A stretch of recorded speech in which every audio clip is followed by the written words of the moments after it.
직곡의 철학인물전. 오늘은 그리스 철학자 파르메니데스에 대해 알아보겠습니다. BC 5세기경 고대 그리스의 철학자. 기원전 515년 남부 이탈리아 그리스 식민지인 엘레아에서 태어났다. 엘레아 사람인 피레스의 아들이며 그는 빛나는 가문 출신이며 부유했다.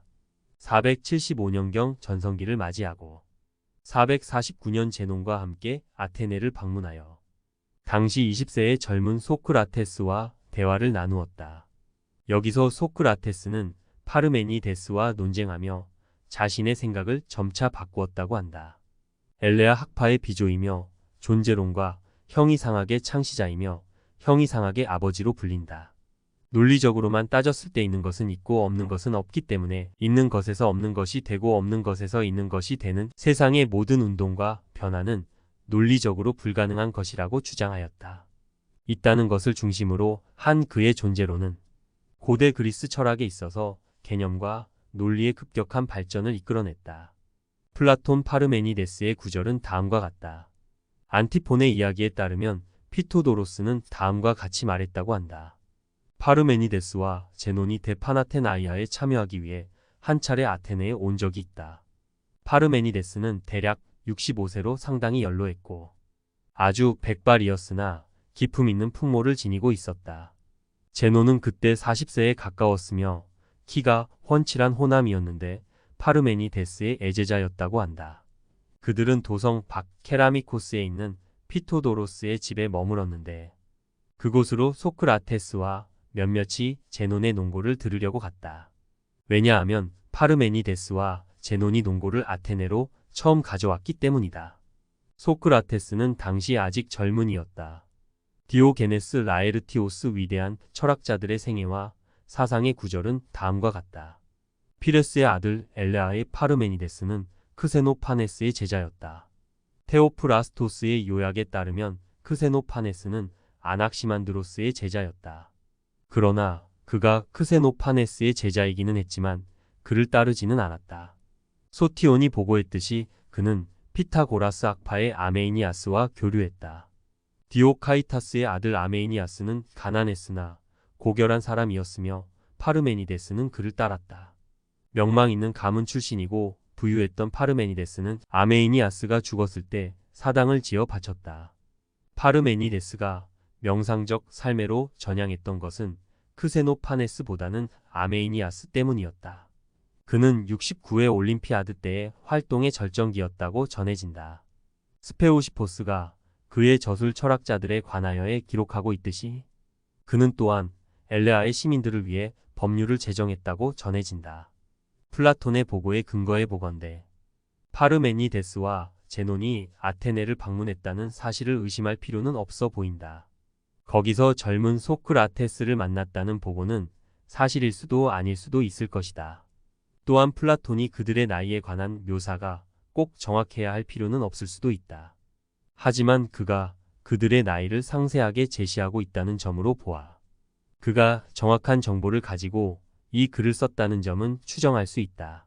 BC 399년 소크라테스가 독배를 마실 때 당시 소크라테스의 나이는 70세여 따라서 그의 출생연도는 470 또는 69년이 된다. 인용문에서 소크라테스는 대단히 젊은 나이였으므로 그가 20세경이라고 친다면 세 사람의 만남이 이루어진 것은 450년경이 된다. 이때 65세로 이야기된 파르메니데스의 출생연도는 BC 515년이 되며 제논은 490년경이 출생연도가 된다. 하지만 이는 디오게네스 라에르티오스의 보고와 맞지 않는다. 그의 보고는 아마도 엘레아의 식민도시 건설이 BC 540년이라는 아폴로도로스의 보고에 근거하고 있는 것으로 생각된다. 절정기를 보통 40세 전후로 잡는 만큼 아폴로도로스는 BC 540년을 크세노파네스의 절정기로 설정하고 있는 셈이다.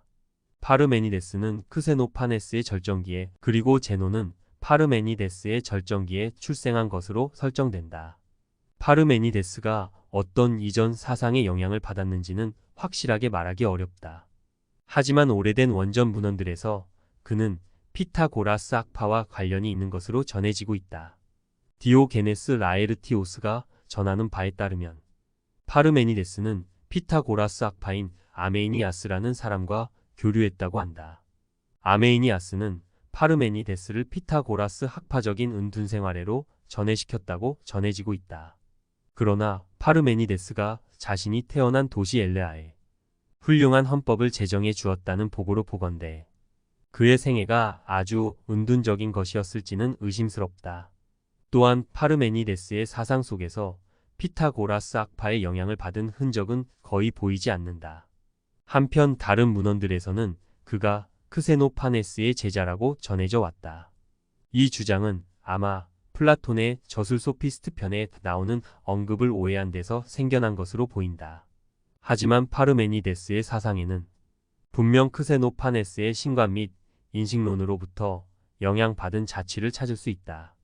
파르메니데스가 자신의 글을 육가군으로 저술한 것도 자신의 생애 후반기를 남부 이태리에서 보냈던 크세노파네스의 영향으로 생각해 볼 수 있다.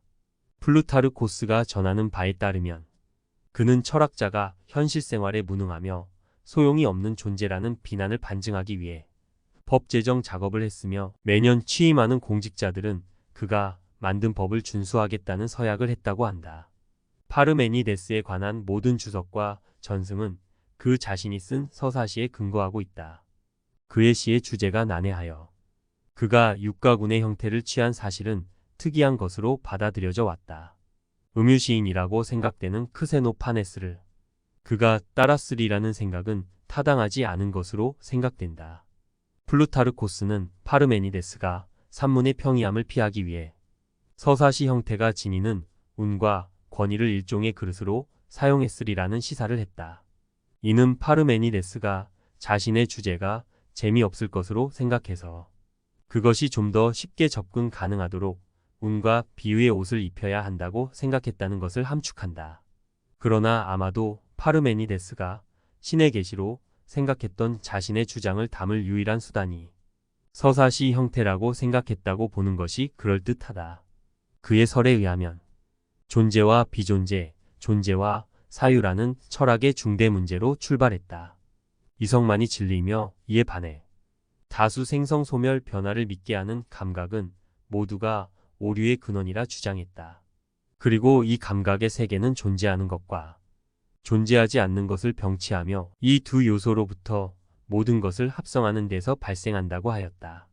그는 존재하는 것만이 있으며 존재한다는 것은 이성의 대상으로서 사고할 수 있는 것으로 존재와 사고를 동일시하는 입장에 섰다. 다른 한편으로는 존재하지 않는 것은 가상이며 공허를 의미하고 존재할 수 없는 것이며 결국 사고할 수 없다고 하였다.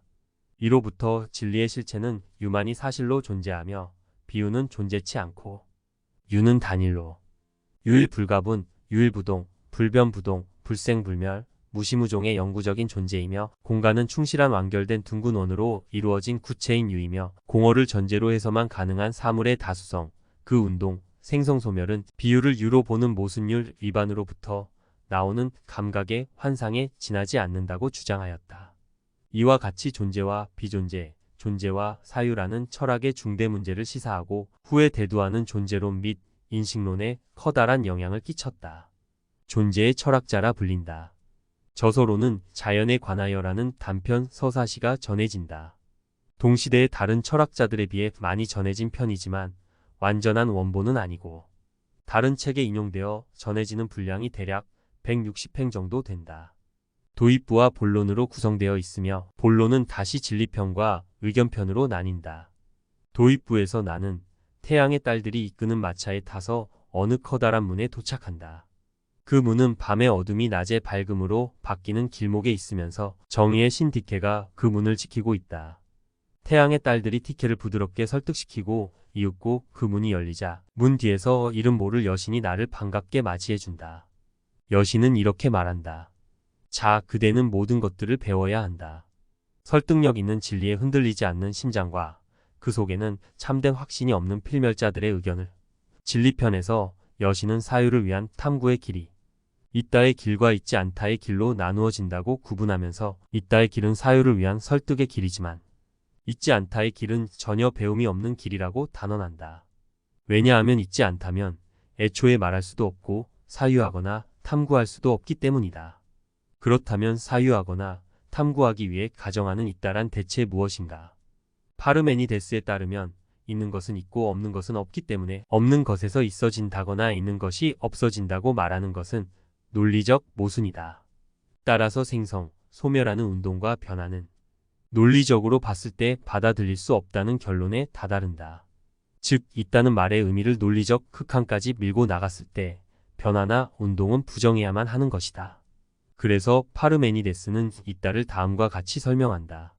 생성되지 않고 소멸되지 않으며 온전한 하나라서 나뉘지 않고 변화하지 않아 흔들림 없는 것.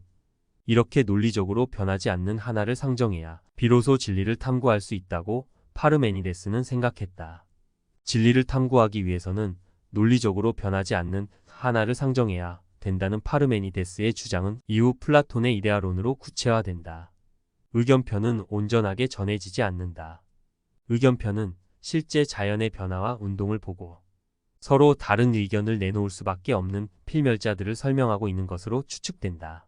아리스토텔레스에 따르면 파르메니데스가 있다라고 말하는 것은 전체를 포괄하는 하나가 있음을 말하는 것이지만 그건 논리적 정의에 따라서 그러한 것이고 감각에 따라서는 여럿인 것이 있다고 상정하면서 뜨거운 것과 차가운 것이 나누어지는 원리로 파르메니데스가 자연의 생성소멸과 운동을 설명하였다고 전한다. 이리하여 그는 진리의 가르침과 억측의 가르침을 구별하여 헤라클레이토스와 그 후계자들의 자연 발생적인 변증법을 설명하는 견해에 극렬히 반대하였다. 파르메니데스를 얘기할 때 항상 따라 나오는 것이 헤라클레이토스다.